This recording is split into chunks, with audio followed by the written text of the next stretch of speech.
తన గ్రంథంలో వ్యక్తులను మనం పరిశీలిస్తూ ఉన్నట్లయితే కొంతమంది దేవుని వాడుకున్న వ్యక్తులు ఉన్నారు, కొంతమంది దేవుని చేత వాడబడిన వ్యక్తులు ఉన్నారు. దేవుని వాడుకునే వారు ఎలా ఉంటారు చెప్పమంటారండి? వారికి కేవలం ఏదైనా అవసరం వచ్చినప్పుడే దేవుడు గుర్తొస్తాడు. అన్నీ బాగుంటే దేవుడి ఆలోచన కానీ, దేవుని గుర్చిన ఒక ఊహ కానీ, ప్రార్థన కానీ, దేవుని సన్నిధి కానీ ఇవేవి కూడా జ్ఞాపకం రావు. దేవుని వాడుకునే వారి పరిస్థితుల గురించి నేను చెప్తా ఉన్నా. సో వారి పరిస్థితి ఎలా ఉంటుందంటే, కష్టం వచ్చినప్పుడు, దుఃఖం వచ్చినప్పుడు, ఒక ఇంపాసిబిలిటీ వచ్చినప్పుడు, ఇక నా వల్ల కాదు అనే పరిస్థితి వచ్చినప్పుడు అప్పుడు దేవుడు గుర్తొస్తాడు.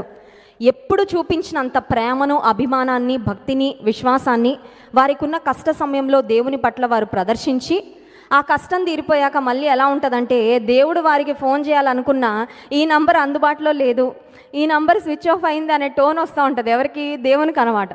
అంటే వారు దేవుడికి అందుబాటులో ఉండరు. దేవుడు మాట్లాడాలనుకున్నా, అనుదినం సహవాసం చేయాలనుకున్నా కూడా వారు దేవుని దరిదాపుల్లో ఉండరు అన్నమాట. దేవుని కొరకు వారి చెవులు తెరుచుకోరు, దేవుని కొరకు వారి హృదయాలు తెరుచుకోరు. కానీ దేవుని చేతిలో వాడబడే వ్యక్తులు ఎలా ఉంటారంటే, వారు దేవునికి ఎప్పుడు ఒక మాట చెప్తారు. అదేంటంటే, ఇదిగో అయ్యా నేను ఉన్నాను అంటారు. ఇదిగో ఉన్నాను. చూడండి, ఆఫీస్లో ఏదైనా పెద్ద ఆఫీసర్, లేదంటే ఒక సీఈఓ, కంపెనీ యొక్క సీఈఓ, ఒక ప్రధానమంత్రి, ఒక ముఖ్యమంత్రి దగ్గర పర్సనల్ అసిస్టెంట్లు, పర్సనల్ సెక్రటరీలు, ఆ తర్వాత పర్సనల్ గన్మ్యాన్లు, వీళ్ళందరూ ఉంటారు, ప్యూన్స్ ఉంటారు. సో వారు ఏం చేస్తారంటే, వారు ఏం చేయరు, అక్కడ ఉంటారు అంతే. అక్కడ ఇలా చేతులు కట్టుకొని, లేకపోతే చక్కగా అటెన్షన్లో అలర్ట్గా రెడీగా ఉంటారు. ఏంటంటే, మా బాస్, మా సార్, లేకపోతే మా మేడం ఎప్పుడు పిలిస్తే అప్పుడు వారు ఏ పని చెప్తే ఆ పని చేయడానికి సంసిద్ధులుగా కనిపెట్టుకొని ఉంటారన్నమాట. సో దేవుని చేతిలో వాడబడాలని ఆశించేవారు చేసే పని ఏంటంటే, ఇదిగో దేవా నేను ఉన్నాను అంటారు. ఎప్పుడు? అన్ని సమయాలలో ఇదిగో అయ్యా నేను ఉన్నాను అంటే. ఇంకొక మాటలో చెప్పాలంటే, లార్డ్ ఐఎమ్ అవైలబుల్. దేవా నీకు నేను అందుబాటులో ఉన్నాను, నువ్వు ఎప్పుడు ఏ పని చెప్పినా చేస్తాను, నువ్వు ఎప్పుడు ఏం మాట్లాడినా నేను వినడానికి సిద్ధంగా ఉన్నాను, నువ్వు ఎప్పుడు నా జీవితంలో నేను ఏది మార్చుకోవాలని నువ్వు నాకు ఆజ్ఞాపించినా నేను దాన్ని స్వీకరిస్తాను. ఏదేమైనప్పటికీ నేను నీకు అవైలబుల్గానే ఉంటాను తప్ప నీకు దూరంగా, లేకపోతే నీ మాట వినలేని స్థితిలో మాత్రం నేను లేను అంటారు. దేవుడు చెప్పిన పని అది ఎంత కష్టమైనా, ఎంత ఇబ్బంది అయినా, ఎంత సవాలుతో కూడుకున్నదైనా దేవుని చేతిలో వాడబడాలని ఆశించేవారు పర్యవసానాల గురించి ఆలోచించకుండా, ఇప్పుడు ఇది చేస్తే నాకేమొస్తుంది, ఇది చేస్తే నాకే కష్టం వస్తుంది, దేవుని కొరకు ఈ పని చేస్తే నాకు ప్రతిఫలం ఏంటి, ఉపయోగం ఏంటి, నాకు వచ్చే నిందలేంటి, నాకు వచ్చే అవమానాలు ఏంటి, ఇవన్నీ బేరీజు వేసుకుంటా కూర్చోరండి. ఇది అది అని అన్నీ ఆలోచించుకుంటూ ఉండేవారు ఏమీ చేయలేరు. కానీ దేవుని చేతిలో వాడబడాలని ఆశించేవారు, నువ్వు చెప్పావు కాబట్టి చేస్తానయ్యా, అది దాని తర్వాత నాకు ఒకవేళ కష్టం వచ్చినా పర్వాలేదు, దాని తర్వాత నాకు ఆశీర్వాదం వచ్చినా పర్వాలేదు, నువ్వు చెప్పావు కాబట్టి చేస్తాను అనే సంసిద్ధతతో దేవుని చేతిలో వాడబడే వ్యక్తులు ఉంటారు. ఈ ఉదయకాల సమయంలో ప్రాముఖ్యంగా అపోస్తల కార్య గ్రంథంలో నుండి దేవుని కొరకు వాడబడిన వ్యక్తులు వారు ఎలా వాడబడ్డారు వాటిని గురించి ఒక్కసారి చదువుతూ, వారి నుండి స్ఫూర్తిని పొందుకొని మనందరం కూడా ఏదో ఒక చిన్న పాత్రగా అయినా ప్రభు కొరకు వాడబడ్డానికి ఒక తీర్మానం తీసుకుందాం. మొదటి కొరింథీ పత్రిక, అంతకంటే ముందు మొదటి కొరింథీ పత్రిక 12వ అధ్యాయము 12వ వచనాన్ని చదువుకుందాం. చూడండి, మొదటి కొరింథీ పత్రిక 12వ అధ్యాయము 12వ వచనం. ఏలాగు శరీరము ఏకమై ఉన్నను, ఏలాగు శరీరము ఏకమై ఉన్నను, అనేకమైన అవయములు కలిగి ఉన్నవో, అనేకమైన అవయవములు కలిగి ఉన్నదో, అలాగే శరీరము యొక్క అవయములన్నీయు, ఏలాగు శరీరం యొక్క అవయవములన్నీయు అనేకములై ఉన్నను, అనేకములై ఉన్నను, ఒక్క శరీరమై ఉన్నవో, ఒక్క శరీరమై ఉన్నవో, అలాగే క్రీస్తు ఉన్నాడు, అలాగే క్రీస్తు ఉన్నాడు. సంఘము అనే శరీరానికి శిరస్సు క్రీస్తు అయితే, సంఘములో మనందరము అవయవాలంట. ఇప్పుడు ఈ చెయ్యి నాకు చెందింది అవునా కదండి, ఇది వేరే, ఒక్కొక్క అవయవము డిఫరెంట్ కదా. Every organ in the body is different, every organ in the body has a different function. కన్ను చేసిన పని ముక్కు చేయదు, ముక్కు చేసిన పని చేయి చేయదు, చేయి చేసిన పని కడుపు చేయదు. శరీరంలో ఎన్నో అవయవాలు ఉన్నాయి, హ్యూమన్ ఎనాటమీ మనం ఆలోచన చేస్తే. అయితే శరీరంలో ఎన్నో అవయవాలు ఉన్నాయి, కొన్ని బయటకు కనబడేవి, కొన్ని లోపల ఉండేవి, కొన్ని చాలా చిన్నగా ఉంటాయి, కొన్ని ఏమో చాలా పెద్దగా ఉంటాయి, కొన్ని అందంగా కనబడతాయి, కొన్ని అందంగా కనబడవు. సో శరీరంలో అందంగా లేని అవయవాలు, చిన్నగా ఉండే అవయవాలు అవసరం లేదులే అని పీకి కట్ చేసి పక్కన పడేసాం అనుకోండి, ఎంత ఇబ్బంది అవుతుంది. ఇప్పుడు ఈ తల అనుకుంది అనుకోండి, ఈ తల చాలా ముఖ్యం. ఎందుకంటే మెయిన్ సెన్సెస్, నోరు కానీ, ముక్కు కానీ, కళ్ళు కానీ, చెవులు, ఇవన్నీ కూడా, బ్రెయిన్, ఇవన్నీ తలలో ఉన్నాయి. ఈ మెడ వేస్ట్, యూస్లెస్ ఆర్గను, చూడడానికి కూడా ఏం బాగాదు. ఎలా ఉంటుంది, ఏదో ఒక సింపుల్ స్ట్రక్చర్ లాగా ఉంది. దీనివల్ల పెద్ద ఉపయోగం లేదు. దీన్ని కట్ చేసేద్దాం అనుకుంది అనుకోండి తల, ఇంకా అయిపోయినట్టే కదా, లైఫ్ అయిపోయినట్లే.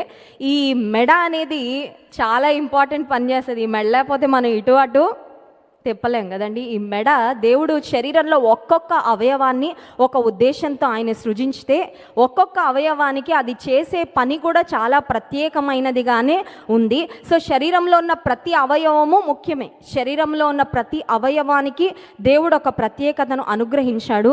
అంత మాత్రమే కాదు, శరీరంలో ఉన్న అవయవాలంట 15వ వచనం చూడండి.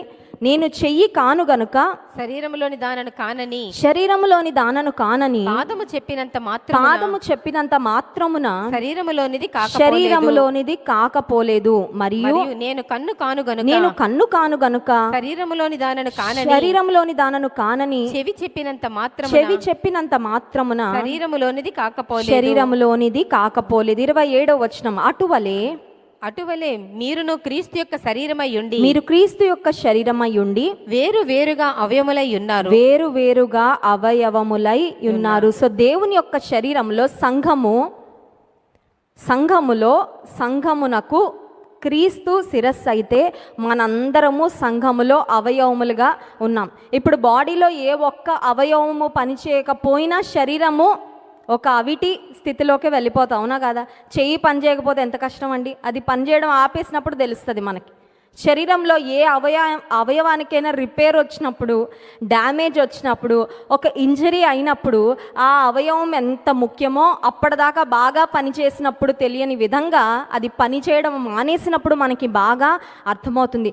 సో క్రీస్తు అను సంఘములో మనందరము అవయవములుగా ఉన్నాము అనే విషయాన్ని మనకు దేవుడు జ్ఞాపకం చేస్తూ, ఇప్పుడు దేవుని సంఘంలో ప్రతి ఒక్కరూ పని చేయాలి. కన్ను పనిచేస్తుంది కదా అని ముక్కు పనిచేయడం మానేస్తే ఊపిరాడుతుందండి? ఆడదు. చేతులు పనిచేస్తున్నాయి కదా అని కాళ్ళు పనిచేయడం మానేస్తే చేతులు కొంతవరకే చేయగలవు. కాళ్ళు చేసే పని కాళ్ళు చేయాలి, చేతులు చేసే పని చేతులు చేయాలి. సో ప్రభు యొక్క సంఘములో మనందరము అవయవములై ఉన్నాము కాబట్టి దేవుని సంఘంలో మనందరం కూడా పని చేయాలి, ప్రభు కొరకు వాడబడాలి, ప్రభు కొరకు అందుబాటులో ఉండాలి. అపోస్తల కార్య గ్రంథంలో యేసుక్రీస్తు ప్రభువారు పరలోకానికి ఆయన ఆరోహణమై వెళ్ళిపోయిన తర్వాత పరిశుద్ధాత్మ దేవుడు సంఘాన్ని బలపరిచి, అపోస్తలులను బలపరిచి, శిష్యులను బలపరిచి వారి చేత గొప్ప కార్యాలు ఆయన జరిగించుకున్నారు. మొట్టమొదటిగా అపోస్తల కార్య గ్రంథము 2వ అధ్యాయము 14వ వచనాన్ని చదువుదాం చూడండి. అయితే పేతురు ఆ 11 కూడా లేచి నిలిచి బిగ్గరగా వారితో ఇట్లా నేను పేతురు.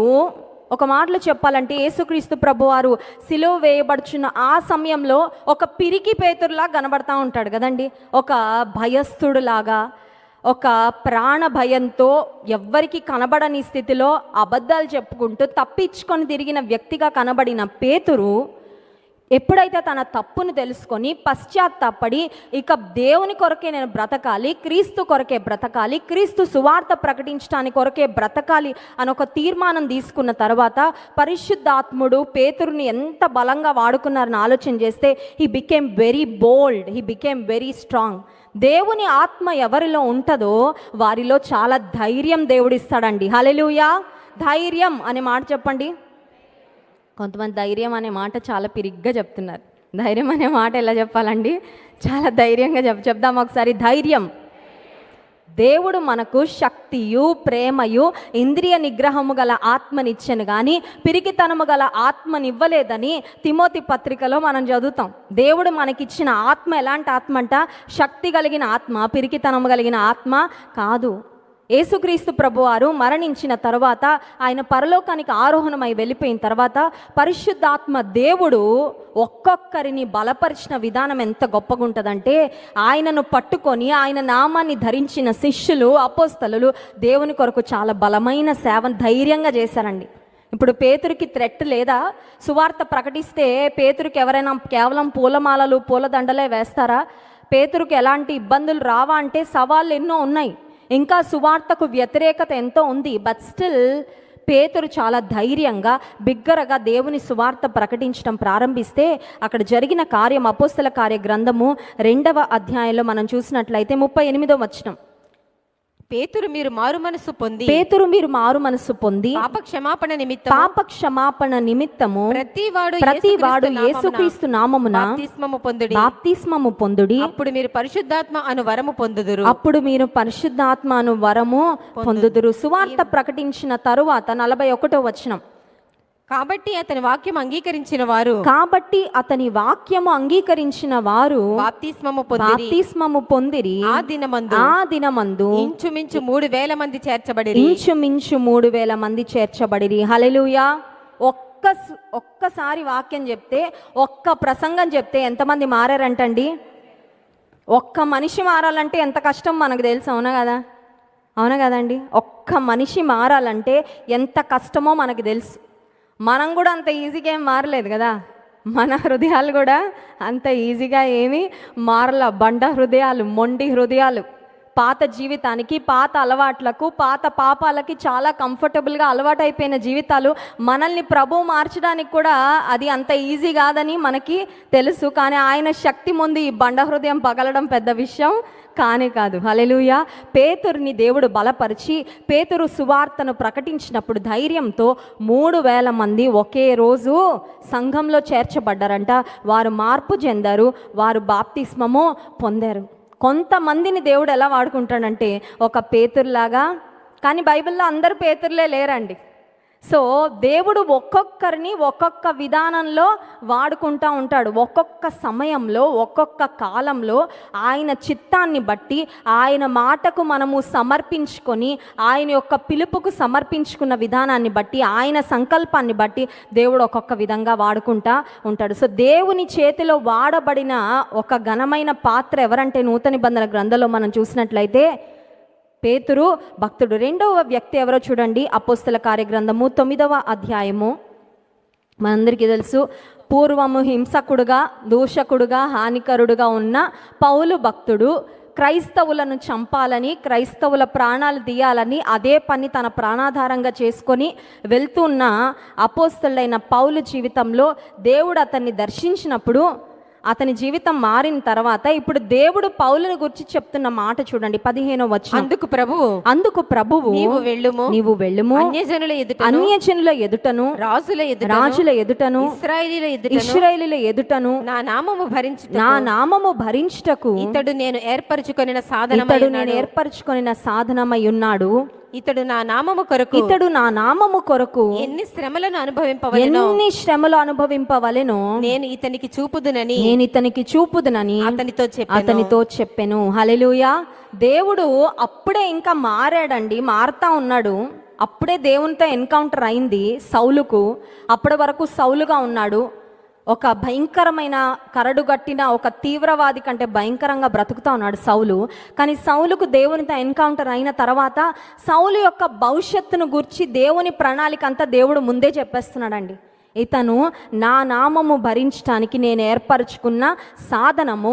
ఇతను మామూలుల ముందు నా కొరకు నిలబడబోట్లేదు, రాజుల ఎదుట, అన్యజనుల ఎదుట, ఇశ్రాయేలీయుల ఎదుట నా నామము భరించడానికి ఇంతమంది ముందు దేవుడు సౌలును పౌలుగా మార్చి నిలబెట్టి వాడుకోవాలని దేవుడు ఉద్దేశించాడు. కానీ కొన్నిసార్లు చూడండి, ఒక్క ఆఫీస్లో కూడా మనం నిలబడలేకపోతూ ఉంటాం కదండి. ఒక్క మనిషి ముందు దేవుని కొరకు నిలబడలేం కొన్నిసార్లు. ఒక్క స్నేహితుని ముందు నిలబడి ప్రభు కొరకు, ప్రభు గొప్పవాడండి, యేసు రక్షకుడండి, యేసే నీ జీవితాన్ని మారుస్తాడు, యేసే నీకు మోక్ష భాగ్యాన్ని ఇస్తాడని కొన్నిసార్లు ఒక్క మనిషి ముందు కూడా నిలబడి మనం చెప్పలేని స్థితిలో ఉంటాం. కానీ పౌలు భక్తుని దేవుడు వాడుకున్న విధానము ఎంత గొప్పదంటే, ఒక గొప్ప సాధనముగా ఇశ్రాయేలీల ఎదుట, రాజుల ఎదుట, అన్యుల ఎదుట దేవుని కొరకు నిలబడి దేవుని కొరకు బలమైన పనిముట్టుగా వాడబడ్డాడు. దేవుని కొరకు ఎన్ని ప్రయాణాలు చేశాడు. ప్రయాణాలు చేయడం అంటే చిన్న విషయం కాదండి. కొంతమంది అనుకుంటారు జాన్ వెస్లీ గారు ఎన్ని ప్రయాణాలు చేసేస్తున్నారండి, ఆయనకు సరదా ఏమో ప్రయాణాలు చేయడం అని. ఒక్క ప్రయాణం చేయండి చాలు, మీకు తెలుస్తుంది. నేను కూడా ఈ మధ్య కొంచెం ప్రయాణాలు ఎక్కువ చేస్తూ ఉన్నాను. మన క్రైస్ట్ వర్షిప్ సెంటర్ బ్రాంచెస్కి వెళ్తూ ఉన్నాను. వారం వెంబడి వారం వెళ్తూ ఉన్నాను. ఒక్క ప్రయాణం చేసి వచ్చాక ఎంత అలసిపోతామో ప్రయాణం చేసిన వారికి అది బాగా అనుభవం అవుతుంది. ఎన్ని ప్రయాణాలు, every journey is a risk తెలుసా. ఒక వాహనం ఎక్కావంటే ఆ వాహనంను గమ్యస్థానం చేర్చే వరకు నీ ప్రాణానికి రిస్కే. రోడ్డు మీదకి వెళ్తేనే ఇంటికి వచ్చే వరకు క్షేమం లేదే ఈ రోజుల్లో. ఒక ఫ్లైట్ ఎక్కాలన్నా, ఒక కార్ ఎక్కాలన్నా, ఒక బస్ ఎక్కాలన్నా, లేకపోతే ఒక ట్రైన్ ఎక్కాలన్నా ప్రతి ప్రయాణం ఒక రిస్కే. కేవలం వాహనాలే రిస్క్ అని చెప్పట్లా, ఎటువంటి మనుషుల మధ్యలోకి వెళ్తామో కూడా మనకు తెలియదండి. అపోస్తలుడైన పౌలు ఆయన దేవుని కొరకు నిలబడిన విధానము, దేవుని కొరకు పడిన ప్రయాస, దేవుని కొరకు చేసిన ప్రయాణాలు, ఆయన దేవుని కొరకు ఎదుర్కొన్న వ్యతిరేకత సామాన్యమైనది కాదు. కానీ దేవుడు చాలా గొప్పగా అపోస్తలుడైన పౌలును వాడుకుంటే ఆయన బలపరిచిన వ్యక్తులు, ఆయన కట్టిన సంఘాలు, ఆయన దేవుని కొరకు చేసిన సేవ మాత్రం చాలా చాలా ఘనమైన సేవ. కొంతమందిని దేవుడు పేతురులా వాడుకుంటారు, మరి కొంతమందిని దేవుడు పౌలులాగా వాడుకుంటాడు. మీరు అనుకోవచ్చు, నేను పేతురుని కాదండి, పౌలు కూడా కాదండి, నాకు అంతా అలాంటి కాలింగ్ నాకు లేదండి, అలాంటి పిలుపు నాకు లేదు, నేను పరిపూర్ణమైన సేవలో నేను లేనండి, నాకంత వాక్య జ్ఞానము రాదు, అంతమంది ముందు నేను నిలబడి చెప్పే అలాంటి పరిస్థితులు నాకు లేవు. బట్ స్టిల్ అయినా కూడా నేను ప్రభు కొరకు వాడబడగలనా అంటే ఇంకా ఉన్నారండి దేవుని కొరకు వాడబడిన వారు. ఇంకొక ముగ్గురిని మీకు చూపిస్తాను చూడండి. 3వ వ్యక్తి అపోస్తల కార్యగ్రంథం 9వ అధ్యాయము 10వ వచనం. దమస్కులో అననీయ అని ఒక శిష్యుడు ఉండెను. ప్రభు దర్శనమందు అననీయ అని అతనిని పిలువగా అతడు ప్రభువా ఇదిగో నేనున్నానెను. అందుకు ప్రభువు నీవు లేచి తిన్నని దనబడిన వీధికి వెళ్ళి యూదా అనువాని ఇంట తార్సువాడైన సౌలు అనువాని కొరకు విచారించుము. ఇదిగో అతడు ప్రార్థన చేయుచున్నాడు. ఇప్పుడు అననీయాతో దేవుడు మాట్లాడాడు ఏమనంటే, అననీయ నువ్వు సౌలు దగ్గరికి వెళ్ళాలి అనగానే అప్పటిదాకా అననీయ బాగానే ఉన్నాడు. ఇప్పుడు ఒక షాక్ తిన్నాడండి. దేవా నువ్వు నాకు మామూలు పని అప్పచెప్పట్లేదయ్యా, సౌలు దగ్గరికి నేను వెళ్ళాలంటే ఆయన మామూలు వ్యక్తి కాదు, ఇప్పుడు నేను వెళ్ళినా కూడా నన్ను పొడి చేస్తాడేమో, నన్ను చంపేస్తాడేమో, నా ప్రాణాన్ని తీసేస్తాడేమో, ఎందుకంటే సౌలుకి క్రైస్తవులు అంటే పడదు, ఇప్పుడు నువ్వు నన్ను ఆయన దగ్గరికి వెళ్ళమంటున్నావా అని అననీయ దేవునితో అడుగుతా ఉన్నాడు. చూడండి, అందుకు అననీయ ప్రభువా ఈ మనుష్యుడు యెరూషలేములో నీ పరిశుద్ధులకు ఎంతో కీడు చేసి ఉన్నాడని అతని గూర్చి అనేకుల వలన వింటిని. ఇప్పుడు దేవునికి తెలీదా అండి? దేవుడు ఏ పని చెప్పినా ఆయన తెలిసే చెప్తాడా, తెలియకుండా చెప్తాడా? తెలిసే చెప్పాడు. కానీ పాపం అననీయ చాలా టెన్షన్ పడుతూ ఉన్నాడు, చాలా స్ట్రెస్లో ఉన్నాడు. దేవా ఇప్పుడు సౌలు దగ్గరికి వెళ్తే నాకు ప్రాణహాని ఉంటుంది కదా, ఆర్ యూ ష్యూర్? ఆ సౌలేనా లేకపోతే ఇంకెవరైనా సౌలు గురించి చెప్తున్నావా? నువ్వు ఒకటి చెప్పబోయి ఒకటి చెప్తున్నావా, లేకపోతే నువ్వు ఏమన్నా కన్ఫ్యూజ్ అయ్యావా? ఇప్పుడు నేను సౌలు దగ్గరికి వెళ్తే నా ప్రాణానికి రిస్క్ ఉంది అన్నట్లుగా సౌలుని గురించి దేవునికి జ్ఞాపకం చేస్తూ ఉంటే, అప్పుడు దేవుడు అననీయాతో సౌలు గురించి చెప్పిన మాట ఏంటంటే, అతనిని నేను ఎలా వాడుకోబోతున్నానంటే అన్యజనుల ఎదుట, రాజుల ఎదుట, ఇశ్రాయేలీల ఎదుట నా నామమును భరించడానికి నేను ఆయన్ని ఒక సాధనంగా వాడుకోబోతున్నానయ్యా, అందుకని నువ్వు లేచి వెళ్ళు. చూడండి 17వ వచనం. అననీయ వెళ్ళి ఆ ఇంట ప్రవేశించి అతని మీద చేతులుంచి సౌలా సహోదరుడా నీవు వచ్చిన మార్గములో నీకు కనబడిన ప్రభువైన యేసు నీవు దృష్టి పొంది పరిశుద్ధాత్మతో నింపబడినట్లు నన్ను పంపి ఉన్నాడని చెప్పెను. ఇక్కడ 12వ వచనంలో మనం చూసినట్లయితే తాను దృష్టి పొందినట్లు తల మీద చేతులుంచుట చూచి ఉన్నానని చెప్పెను. అతడు అననీయ అను ఒక మనుషుడు లోపలికి వచ్చి తాను దృష్టి పొందినట్లు తల మీద చేతులుంచుట చూచి ఉన్నాను. ఇప్పుడు అననీయ వెళ్ళి ఎవరి కొరకు ప్రార్థన చేయాలంట? సౌలు కొరకు ప్రార్థన చేయాలి. ఇప్పుడు అననీయకి దేవుడు పెట్టిన పరిచర్య ఏంటంటే ప్రార్థించే పరిచర్య.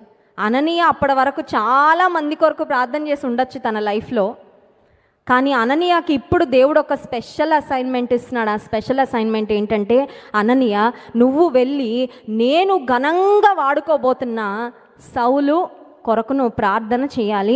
నువ్వు ప్రార్థన చేసిన తర్వాత అప్పటి వరకు ఆయనకి కళ్ళు కనబడట్లేదు, కానీ అప్పుడు ఆయన కళ్ళు తెరవబడతాయి, అప్పుడు ఆయన పరిపూర్ణంగా మార్పు చెందుతాడు.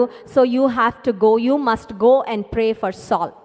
దేవుడు అప్పచెప్పిన పని కొంచెం కష్టమైన పని, కానీ చాలా గొప్ప పని అండి, అవునా కదా? సౌలు పౌలుగా మార్చబడిన తర్వాత ఎంతమంది కొరకు ప్రార్థన చేశాడండి? అనేకుల కొరకు కదా, అనేకుల కొరకు ప్రార్థన చేశాడు.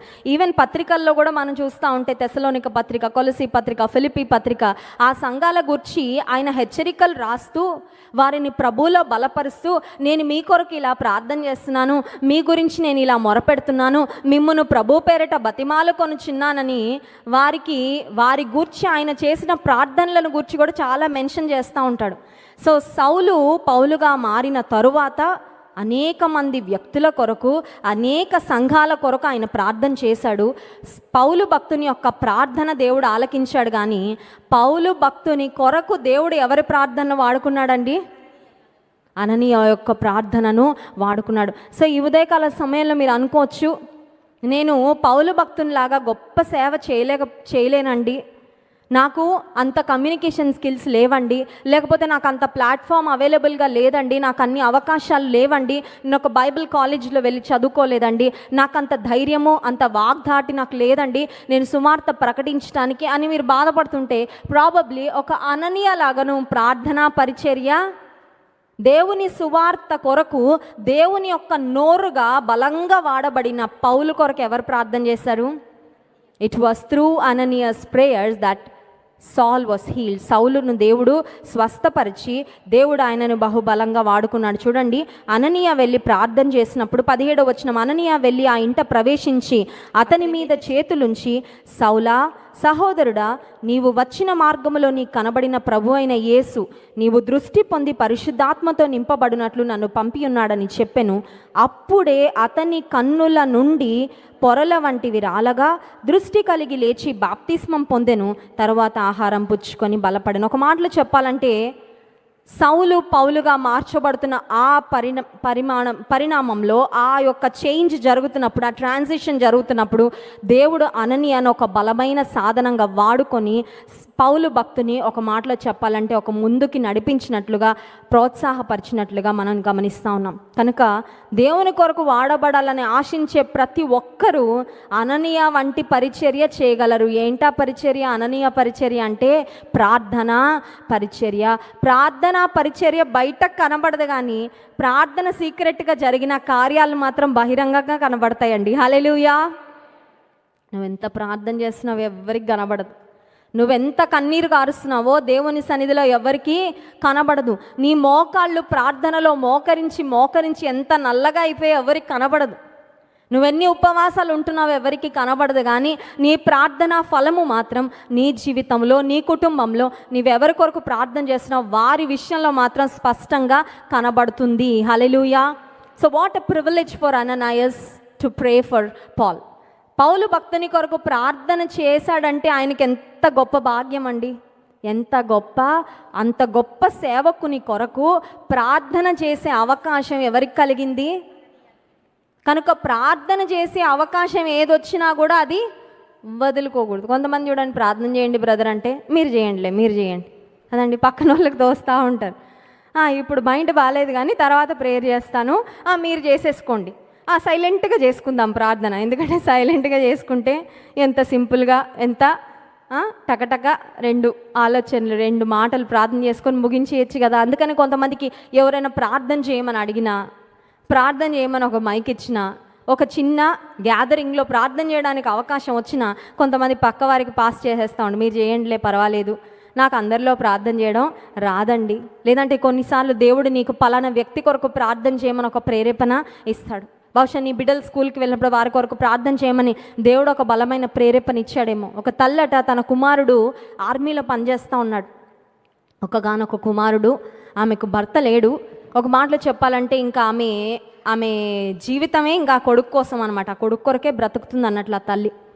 ఆ తల్లి కుమారుడు ఆర్మీలో పనిచేస్తూ ఉంటే ఒకసారి అర్ధరాత్రి సమయంలో ఆ తల్లికి మెలకు వచ్చి దేవుడు అంటున్నాడంట, నువ్వు మోకరించి నీ కుమారుని కొరకు ప్రార్థన చేయమ్మా, ప్రే ఫర్ యువర్ సన్, నీ కుమారుని కొరకు ప్రార్థన చేయంటే దేవుడు ఎందుకు నన్ను ఈ అర్ధరాత్రి సమయంలో లేపాడో, దేవుడు ఎందుకు నన్ను ప్రార్థన చేయమని ప్రేరేపిస్తున్నాడో, నేను వెంటనే నా కుమారుని కొరకు ప్రార్థన చేయాలని ఆ తల్లి మోకరించి ఎంతో భారంగా ప్రార్థన చేసింది. ప్రార్థన చేసిన తర్వాత రోజు ఆమెకి కుమారుడి నుండి ఒక ఫోన్ వచ్చింది.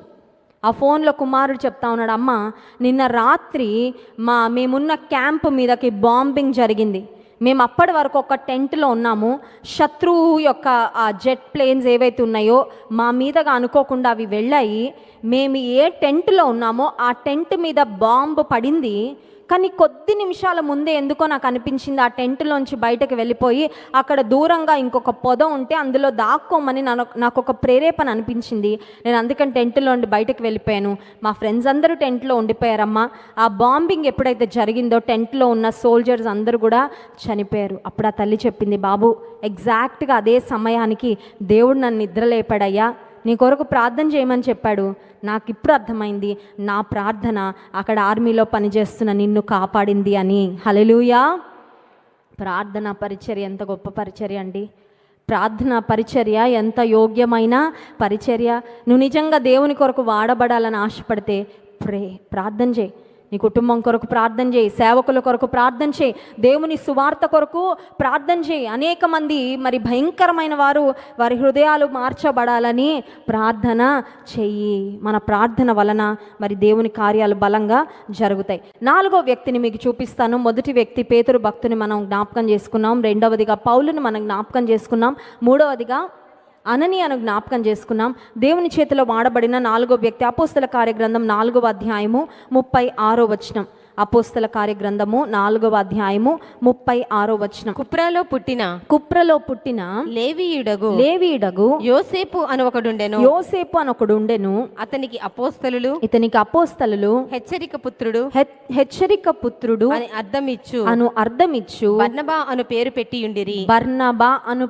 పెట్టి ఉండిరి. హెచ్చరిక పుత్రుడు అనే మాటకు పక్కన 1 అని ఉంది, చూసారండి, అక్కడ 1 అని ఉంది, కింద ఆదరణ పుత్రుడు అనే మాట ఉంది. సో ఈ బర్నబా అనే వ్యక్తికి వాళ్ళు పెట్టుకున్న ముద్దు పేరంట. కొంతమంది ముద్దు పేర్లు పెట్టుకుంటూ ఉంటారు, అంటే మన ఇంట్లో ప్రేమగా పెట్టుకునే పేర్లు కాదు. కొంతమందిని అతని పేరు ఏమైనప్పటికీ కొంతమంది రౌడీ అని పేరు పెడతారు, ఎందుకంటే ఆ చేసే పనులన్నీ కూడా అలా ఉంటాయి కాబట్టి. కొంతమందికి పేరు పెడతారు ఏమనంటే చాటర్ బాక్స్ అని పేరు పెడతారు, ఎందుకంటే ఎప్పుడు మాట్లాడుతూనే ఉంటారు కాబట్టి కదండి. కొంతమందికి తిండిపోతూ అని పేరు పెడతారు, ఎందుకంటే ఎప్పుడు తింటానే ఉంటారు కాబట్టి. సో ఈ వ్యక్తి బర్నబా అని పేరు పెట్టారంట అపోస్తలులు. ఆ బర్నబా అనే మాటకి చాలా అద్భుతమైన అర్థం ఉంది. అది అర్థం ఏంటంటే ఆదరణ పుత్రుడు లేదా హెచ్చరిక పుత్రుడు. ఇంగ్లీష్లో ఉంది సన్ ఆఫ్ ఎంకరేజ్మెంట్, ఆదరణ ప్రోత్సాహము కలుగ చేసేవాడు. ఆ పేరు ఎందుకు పెట్టారంటే ఇతను ఎక్కడికి వెళ్తే అక్కడ ఆదరణ దొరుకుతుందంటండి.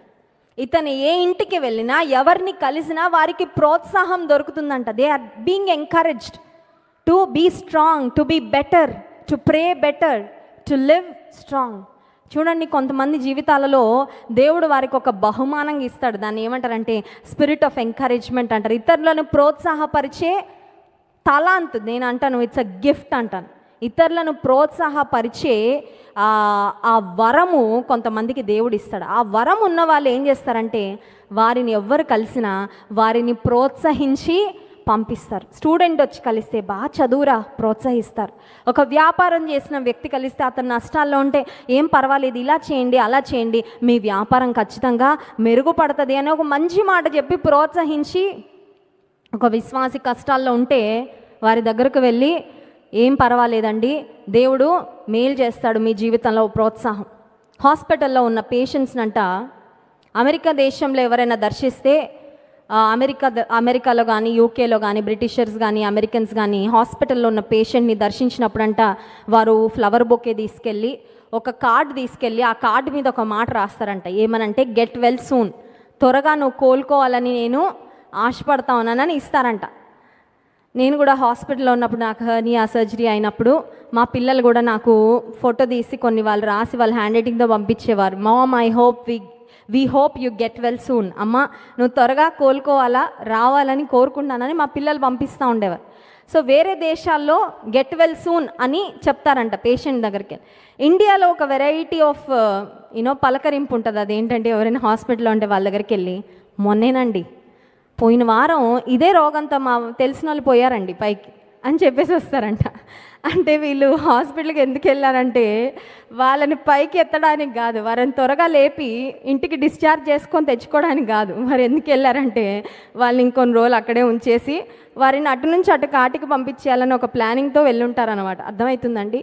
హాస్పిటల్కి వెళ్ళినా ఒక పేషెంట్ని కలిసినా వారికి చెప్పాల్సిందా వాళ్ళు పోయారు వీళ్ళు పోయారు ఇలా అయింది అలాంటి మాటలు కాదండి. వారికి ఏమి ఇవ్వాలంటే ఒక ఎంకరేజ్మెంట్ ఇవ్వాలి. డాక్టర్స్ కూడా చెప్తా ఉంటారు, ఏదైనా రోగం గుండా వెళ్ళేవారు పేషెంట్స్కు మానసికమైన ధైర్యం, ఆ ఫ్యామిలీ సపోర్ట్, మారల్ సపోర్ట్ ఉంటే చాలా త్వరగా కోలుకుంటారంట వారు. ఈ బర్నబా అనే వ్యక్తికి పెట్టబడిన పేరు ఏంటంటే హెచ్చరిక పుత్రుడు. He was a son of encouragement. ఏ సంఘానికి వెళ్తే ఆ సంఘంలో అతని వలన ప్రోత్సాహం, ఏ కుటుంబానికి వెళ్తే ఆ కుటుంబంలో అతని వలన ప్రోత్సాహం, ఏ వ్యక్తిని కలిసినా పలకరించినా వారికి ఇతని వలన ఏం కలుగుతూ ఉంది? ప్రోత్సాహం కలుగుతా ఉంది. ఇతను ఏం చేశాడంటే ప్రభు కొరకు చూడండి, అపోస్తల కార్యగ్రంథం 4వ అధ్యాయం 37వ వచనం. ఇతడు భూమి గలవాడై ఉండి దానిని అమ్మి దాని వెల తెచ్చి అపోస్తలుల పాదముల యొద్ద పెట్టెను. హల్లెలూయా. హెచ్చరిక పుత్రుడు అంటే మాటల్లోనే కాదు, ఎంకరేజ్మెంట్, సేవకి కూడా ఎంకరేజ్మెంట్గా ఉన్నాడు. హల్లెలూయా. కొంతమంది కబుర్లు చాలా చెప్తారు కానీ పర్సు తీయరు బయటకి కదండి. బోల్డ్ అన్ని కబుర్లు. ఆకలిగా ఎవరో మన ఇంటికి వచ్చారు, బిర్యానీ తింటారా అండి, తర్వాత పలావ్ తింటారా అండి, చేపల కూర తింటారా అండి, మటన్ కర్రీ తింటారా అండి, చికెన్ ఫ్రై తింటారండి అన్నీ అడిగి లాస్ట్కి ఏం పెట్టకుండా ఒక గ్లాస్ నీళ్ళు ఇచ్చి పంపించామనుకోండి, ఎలా ఉంటుందండి? మాటల వరకే ప్రేమ తప్ప చేతల్లో ఏమీ. కొంతమంది హెచ్చరిక పుత్రుల్లాగా హెచ్చరిక పుత్రికల్లా ఉంటారు కానీ అది కేవలం మాటల వరకే. He was not only a blessing through his words but he was a blessing through his actions. ఈయన ప్రోత్సాహకరంగా ఆయన మాటల ద్వారానే కాదు, అతనికి దేవుడిచ్చిన ఆ భూమిని అమ్మి ఆ వెల తీసుకొచ్చి అపోస్తలుల పాదముల యొద్ద పెట్టి, అయ్యా ఇది సేవలో మీరు వాడండి. ప్రభు పనిలో కూడా ప్రోత్సాహకరంగా ఈ వ్యక్తి ఉన్నాడు. అయితే బర్నబాను కూడా దేవుడు అపోస్తలుడైన పౌలు జీవితంలో ఒక గొప్ప పనిముట్టుగా వాడుకున్నాడండి. ఇందాక మనం చదివాము, అననీయాను దేవుడు వాడుకున్నాడు పౌలు కొరకు ప్రార్థన చేయడానికి. సౌలుగా ఉన్నప్పుడు ఆయన కళ్ళు కనబడకుండా 3 దినాలు దాదాపు ఆయన మరి చూపు లేని వ్యక్తిగా ఉన్నప్పుడు ఎప్పుడైతే అననీయ వెళ్ళి ప్రార్థన చేస్తాడో ఆయన కళ్ళ నుండి పొరల వంటివి రాలిపోయి ఆయన చక్కగా చూడడం ప్రారంభించాడు. ఆయన బాప్తిస్మం పొందాడు. అప్పటి నుండి దేవుని సేవలో కొనసాగాడు అనే మాట చూసాం. అయితే ఈ బర్నబాను దేవుడు ఎలా వాడుకున్నాడంటే అపోస్తల కార్యగ్రంథం 9వ అధ్యాయం 26, 27 వచనాలు చూడండి. అతడు యెరూషలేములోనికి వచ్చి శిష్యులతో కలిసి కొనుటకు యత్నము చేసెను గాని అతడు శిష్యుడని నమ్మక అందరూ అతనికి భయపడి. ఎవరా అతనంటే పౌలు. సౌలు పౌలుగా మారి శిష్యులందరితో కలవాలని ఆశపడుతున్నాడు కానీ వీళ్ళు ఎవరు నమ్మట్లేదండి. చూడండి, ఒక గజ దొంగ ఉన్నాడు అనుకోండి, గజ దొంగ ఉన్నాడు, అప్పటి వరకు చాలామందిని చంపేశాడు. ఇప్పుడు అతను వచ్చి మారి మీలో ఎవరితోనైనా ఫ్రెండ్షిప్ చేస్తానంటే ఊరుకుంటారండి? మీ కేసులన్నింటిలో నన్ను ఇరికిస్తారయ్యా, ఏమో నువ్వు నన్నేం చేయడానికి వచ్చావో, నా దగ్గర నుండి ఏం తీసుకెళ్ళడానికి వచ్చావో నేనైతే నమ్మనని భయపడతాం కదా. ఎగ్జాక్ట్లీ అదే జరిగింది. సౌలు పౌలుగా మారి ప్రభు కొరకు ముందుకు వెళ్దాం అనుకుంటే శిష్యులు ఆయనను అంగీకరించలేని స్థితిలో ఉన్నారు. ఎందుకంటే ఆయన చరిత్ర, ఆయన యొక్క గతం అలాంటిది కాబట్టి. ఆ సమయంలో బర్నబాను దేవుడు వాడుకున్నారు. చూడండి 27వ వచనం. అయితే బర్నబా అతని దగ్గర తీసి అపోస్తలుల యొద్దకు తోడుకొని వచ్చి అతడు త్రోవలో ప్రభువును ప్రభువును చూచిననియు ప్రభు అతనితో మాటలాడిననియు అతడు దమస్కులో యేసు నామమును బట్టి ధైర్యముగా బోధించననియు వారికి వివరముగా తెలియపరచెను. హల్లెలూయా. ఒక చాలా మంచి పని చేశాడండి. ఇప్పుడు బర్నబాను అందరు నమ్ముతారు, బర్నబా అటెస్ట్ చేశాడంటే, బర్నబా ఇతడు నమ్మదగిన వాడని చెప్పాడంటే శిష్యులందరూ నమ్ముతారు.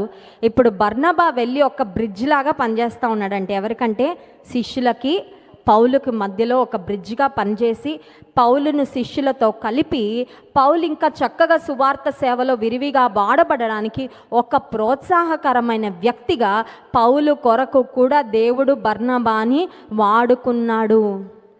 బర్నబాకి అప్పుడు తెలిసి ఉండదు పౌలుని దేవుడు ఇంత గొప్పగా వాడుకుంటాడని.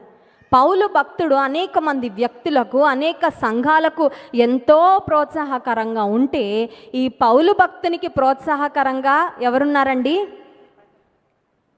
మనందరం కూడా దేవుని కొరకు ఎలా వాడబడగలమంటే, దేవుని కొరకు ఆగిపోయిన ఒకరిని వెనక ఉండి కొంచెం ముందుకి నడిపించు. కొంతమందికి తలాంతులు ఉంటాయి, కొంతమందికి మంచి మంచి వరాలు ఉంటాయి, మంచి కేపబిలిటీస్ ఉంటాయి, కానీ వారు ఎందుకో భయపడతా వెనక ఉండిపోతారండి.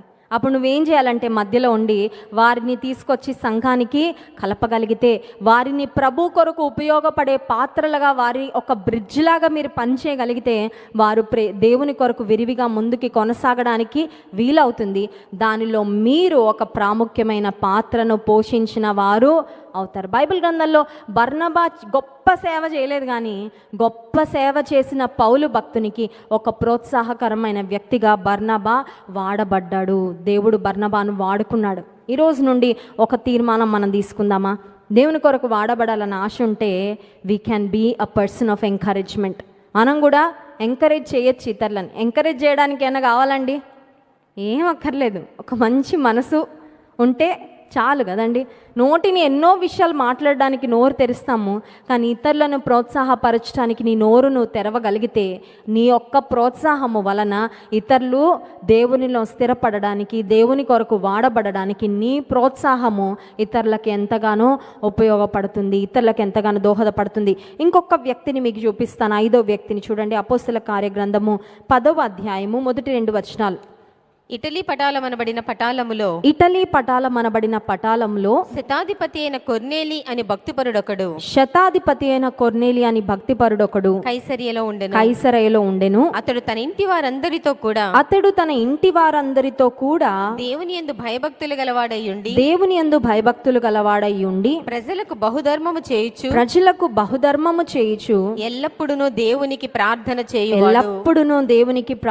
చేయువాడు. ఇటలీలో ఒక సెంచురియన్, శతాధిపతి, అతని పేరు కొర్నేల్. మంచి సాక్ష్యం కలిగిన వ్యక్తి అండి. దేవుని యందు భయభక్తులు కలిగిన వాడంట, ప్రజలకు బహుధర్మం చేస్తున్నాడంట, చాలా ప్రార్థన చేస్తున్నాడంట. ఇంకా ఐ థింక్ ఒక మనిషిలో ఉండాల్సిన మంచి క్వాలిటీస్ అన్నీ ఉన్నాయి ఆయనలో. కుటుంబము, ఆయన భక్తిపరులుగా ఉన్నారు, ప్రార్థనాపరుడుగా ఉన్నాడు, ఒక సెంచురియన్గా, శతాధిపతిగా ఒక ఉన్నత స్థితిలో, మంచి ర్యాంకింగ్లో, గౌరవప్రదమైన పరిస్థితిలో సమాజంలో ఉన్నాడు. ఎంతోమందికి సహాయం చేస్తూ ఉన్నాడు. అంటే ఒక మాటలు చెప్పాలంటే దేవుడు మెచ్చిన జీవితాన్ని జీవిస్తున్నాడు ఈ వ్యక్తి. ఇప్పుడు ఈ కొర్నేలి, నా కుటుంబాన్ని భక్తిగా నేను కాపాడుకుంటున్నాను, నా వరకు నేను చక్కగా ప్రార్థన చేసుకుంటున్నాను కాబట్టి ఇది చాలు అనుకోవట్లేదు. కొన్నిసార్లు చూడండి మన భక్తి ఎలా ఉంటుందంటే ఇది చాలు అనిపిస్తుంది. నేను ప్రార్థన చేసుకుంటున్నాను, నేను నా కుటుంబం ఆదివారం దేవుని సన్నిధికి వెళ్తున్నాం, మా 10వ భాగం దేవునికి నమ్మకంగా ఇస్తున్నాము, అది చాలు. We are sometimes very satisfied with whatever we are. ఏమై ఉన్నామో, ఏం చేస్తున్నామో దాన్ని బట్టి తృప్తి పడతాం. కానీ కొర్నేలి తృప్తి పడలేదండి. దేవుని కొరకు ఆయన ఒక చక్కని కార్యం చేశాడు. ఒక దినము చూడండి, అపోస్తల కార్యగ్రంథం 10వ అధ్యాయం 24వ వచనం. మరునాడు వారు కైసరేలో ప్రవేశించి అప్పుడు కొర్నేలి తన బంధువులను ముఖ్య స్నేహితులను పిలిపించి వారి కొరకు కనిపెట్టుకొని ఉండెను. బంధువులు, ముఖ్య స్నేహితులు. శతాధిపతి అంటే I'm sure he has a big circle. ఆయనకి చాలా మంది ఉన్నారు పరివారం. అతని బంధువులు అవ్వనియండి, అతనితో పనిచేస్తున్న వారు అవనియండి, అతని బంధువులు, ముఖ్య స్నేహితులు అందరినీ గ్యాదర్ చేసి పార్టీ ఇవ్వలేదండి. మేము మొన్న బెంగళూరుకి వెళ్ళినప్పుడు శనివారం రాత్రి లాస్ట్ ఫ్లైట్కి వెళ్ళాం బెంగళూరు. ఎందుకంటే పిల్లల్ని విడిచిపెట్టి వెళ్తా ఉన్నాను, ఎక్కువసేపు నేను అక్కడ ఉండడానికి అవకాశం లేదని ఇక్కడ లాస్ట్ ఫ్లైట్కి వెళ్ళాను. ముందు రోజు అక్కడ సర్వీస్ అవ్వగానే సాయంత్రం ఫ్లైట్కి ఎక్కి మళ్ళీ రాత్రికి వచ్చేసాను నేను ఇక్కడ ఇంటికి. సరే, లాస్ట్ ఫ్లైట్కి వెళ్తే నేను అక్కడ ఫ్లైట్ దిగి మేము వెళ్తూ ఉన్నాము. అక్కడ బ్రదర్ చెప్తా ఉన్నారు, అక్క ఇక్కడ అన్ని పబ్బులు ఉంటాయి అక్క బెంగళూరులో, ఇక్కడ బోల్డ్ అన్ని పబ్బులు ఉంటాయి. ఇంకా ఎంత విచ్చలవిడిగా ఎంజాయ్ చేస్తారో చెప్పలేం. శనివారం రాత్రి అనేసరికి తెల్లవారు 4 వరకు పబ్బుల్లోనే ఉంటారక్క, తాగుతూనే ఉంటారు, ఎగురుతూనే ఉంటారు. వాళ్ళ వస్త్రధారణ చూడలేమక్క. అమెరికా కన్నా భయంకరంగా తయారైపోయింది మా బెంగళూరు పట్టణము. మా బెంగళూరు పట్టణంలో యవ్వనస్తులు సొదొమ గొమొర కన్నా చెడిపోయారక్క. వీళ్ళ కొరకు ఎక్కువ ప్రార్థన చేయాలని చెప్తా ఉన్నాడు అక్కడున్న బ్రదర్. నిజానికి ఈ రోజుల్లో చాలామంది స్నేహితులందరినీ గ్యాదర్ చేసి వాళ్ళకి తాగిస్తూ ఉంటారు కదండి.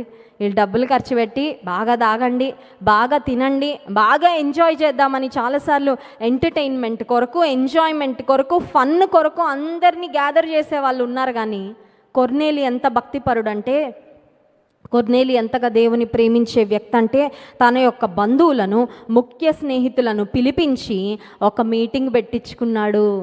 మన ఇంట్లో ఎప్పుడైనా అయిందండి మీటింగ్? ఎప్పుడైనా కొంతమంది అయినా మన స్నేహితులను పిలిచి ఒక చిన్న ప్రార్థనను ఎప్పుడైనా పెట్టించుకున్నావా? మన ఇంట్లో ప్రార్థన పెట్టించుకుంటే మన ఇంటికి అది ఆశీర్వాదం అండి. It's a blessing. దేవుని బిడ్డలు మన ఇంట్లో అడుగుపెట్టి, దైవజనులు మన ఇంట్లో అడుగుపెట్టి ప్రార్థన చేస్తే మన కుటుంబానికి అది దీవెన. మన బంధువులు, మన కుటుంబీకులు బహుశా మనం వాక్యం వారికి చెప్పలేకపోవచ్చు. ఆ మీటింగ్లో వారు దేవుని మాటలు వింటే, నీ ఇంటిలో వచ్చి వారు దేవుని మాటలు విన్నందుకు నీ ఇంటికి దీవెన ఖచ్చితంగా కలుగుతుంది. ఇప్పుడు కొర్నేలి ఏం చేశాడంటే, పేతురు భక్తుని పిలిపించి సువార్త ప్రకటించినప్పుడు అక్కడ జరిగిన కార్యము 31వ వచనం చూడండి.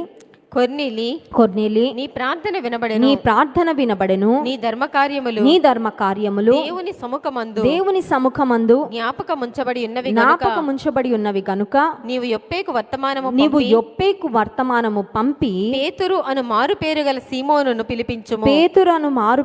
సీమోనును పిలిపించుము. అతడు సముద్రపు దరినున్న చర్మకారుడైన సీమోను ఇంట దిగి ఉన్నాడని నాతో దేవుడు కొర్నేలితో చాలా క్లియర్గా మాట్లాడుతున్నాడు. నువ్వెవరిని పిలిపించాలంటే నువ్వు పేతుర్ని. ఇప్పుడు పేతురు ఎక్కడ ఉంటాడయ్యా? నేను ఫోన్ చేసి కనుక్కోవడానికి సెల్ ఫోన్ లేదు కదా. మేము మొన్న ఇజ్రాయెల్ దేశం వెళ్ళినప్పుడు చర్మకారుడైన సీమోని ఇల్లు మాకు కనబడిందండి. అక్కడికి వెళ్ళాం, చిన్న వీడియో చేసి యూట్యూబ్లో పెట్టాం, మీరు చూసారో లేదో. సైమన్ ద టానర్, చర్మకారుడైన సీమోను ఇంట్లో పేతురు ఉన్నప్పుడు ఆయన కొర్నేలి కబురు పెట్టి ఆయన పిలిపించుకొని వాక్యం చెప్పించుకుంటాడు కదా. ఆ చర్మకారుడైన సీమోను ఇంటి దగ్గర కూడా మేము వెళ్ళాం. లోపలికి వెళ్ళలేదు, లాక్ చేసేసి ఉంది, కానీ బయట రాసింది చర్మకారుడైన సీమోను ఇల్లు అని.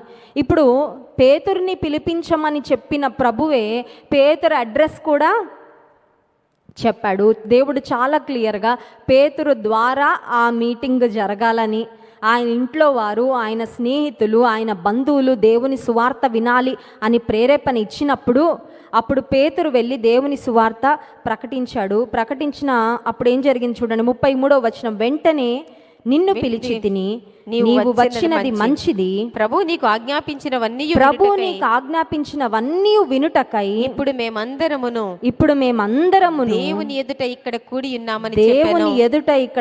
ఉన్నామని చెప్పెను. హల్లెలూయా. ఇప్పుడు పేతురు ఒక మాటలో చెప్పాలంటే ఒక జాలరి. పేతురుకి పెద్ద సమాజంలో ఆయన ఏదో గొప్ప స్థానం లేడండి. దైవికంగా చాలా గొప్ప స్థానంలో ఉన్నాడు, కానీ ఎడ్యుకేషన్ పరంగా గొప్ప స్థానం లేడు. ఎందుకంటే పేతురు ఒక జాలరిగా, ఒక ఫిషర్ మ్యాన్ ఉన్నప్పుడు యేసయ్య ఆయనను పిలిచాడు. కానీ కొర్నేలి ఒక శతాధిపతిగా, he was in a position of power, he was in a position of authority. ఇతనికి చాలా మంచి కుటుంబీకులు, పరివారము, బృందం అంతా ఉంది. కానీ వారందరినీ పిలిచి ఇప్పుడు కొర్నేలి చెప్తున్న మాట ఏంటంటే, మేము నీ ఎదుట ఉన్నామయ్యా, దేవుడు నీకేం చెప్పాలని నీకు ఆజ్ఞాపిస్తే అవన్నీ నువ్వు చెప్పు, మేమైతే వినడానికి సిద్ధంగా ఉన్నాము. They were very open to hearing God's word and God's voice. దేవుని స్వరం వినడానికి కొర్నేలి, అతను సమకూర్చిన వారందరూ కూడా ఒక సంసిద్ధతతో అక్కడ కూర్చున్నప్పుడు కొర్నేలి ఇల్లే అక్కడ ఒక మందిరం అయిపోయింది. అవునా కదండి? మందిరం అంటే ఏంటండి? దేవుని ప్రజలు ఎక్కడ గ్యాదర్ అయితే మనమే దేవుని ఇల్లు. దేవుని వాక్యం చెప్తుంది దేవుని ఇల్లు. ఆ కాలంలో దేవుని మందిరాలు, ఇలాంటి కట్టడాలు లేవు. దేవుని ప్రజలు ఎక్కడ ఆయన నామం పేరట కూడితే అదే దేవుని మందిరం అయితే కొర్నేలి తన ఇంటిని ఒక మాటలో చెప్పాలంటే దేవుని మందిరంగా మార్చి అనేక మంది దేవుని సువార్త వినడానికి కొర్నేలి వాడబడ్డాడు. కొర్నేలి పిలిచినప్పుడు బహుశా కొర్నేలి ద్వారా దీవెన పొందిన వారు, కొర్నేలి ద్వారా బ్లెస్ అయిన వారు ఉండుంటారు. వారికి నిజంగా వాక్యం వినాలని ఇష్టం ఉండకపోవచ్చు, కానీ కొర్నేలి వారికి ఆశీర్వాదకరంగా ఉన్నాడు కాబట్టి ఈ ఆఫీసర్ పిలిస్తే వెళ్ళాలి. ఎందుకంటే రేపు పొద్దున్న ఈ ఆఫీసర్తో ఏమైనా పని పడింది అనుకో, మళ్ళీ ఆయన్ని వెళ్ళి కలవాలి కదా. అందుకని ఆయన కోసమైనా కొంతమంది వాక్యం వినడానికి వచ్చి ఉండొచ్చు. కానీ ఏదో ఒక విధంగా దేవుని సువార్త మాత్రం కొర్నేలి యొక్క బంధువులకు, కొర్నేలి యొక్క ఇంటి వారికి వినబడడానికి కారణం ఏంటంటే, ఆ రోజు కొర్నేలి తన భక్తిని తనతో ఉంచుకోకుండా వారందరి కొరకు ఒక చక్కని సభను ఏర్పాటు చేశాడు. ఎందుకు ఈ 5 వ్యక్తులను మీకు జ్ఞాపకం చేశానంటే, దేవుని కొరకు నీకు వాడబడాలని ఆశ ఉంటే ఎన్నో మార్గాలు ఉన్నాయి. దేవుడు ఒక్కొక్కరిని ఒక్కొక్క విధంగా ఆయన వాడుకుంటాడు. నీకు దేవుడు ఒకవేళ ఆలోచన ఇస్తున్నాడా నీ స్నేహితులను, బంధువుల్ని పిలవాలని, ఒకవేళ మందిరానికి ఇన్వైట్ చేయమని ఆలోచన ఇస్తూ ఉంటే డోంట్ హెసిటేట్. రెండోసారి ఆలోచించొద్దు, లేకపోతే వాళ్ళు ఏమనుకుంటారని ఆలోచించకు. ఆదివారం అవుతుంటే ఒక ఫోను, ఎంతోమందికి ఎన్నో ఫోన్స్ చేస్తూ ఉంటాం. నీకెవరినైనా దేవుడు జ్ఞాపకం చేసి వారు ఇంకా సువార్త వినలేదు, వారికి ప్రభు అంటే ఇష్టమే కానీ వారికి ఎవరో ఒకరు వెనక ఉండి తొయ్యాలి ముందుకి. కొంతమంది ఉంటారు కదండి, తోపుడు బళ్ళలా ఉంటారు. వాళ్ళకి వెనక నుండి తోస్తే పాపం ముందుకెళ్తారు, చక్రాలు అన్నీ ఉంటాయి, కానీ ఆ పుష్ కావాలన్నమాట వెనకాల నుండి. Probably you can be that person who can encourage.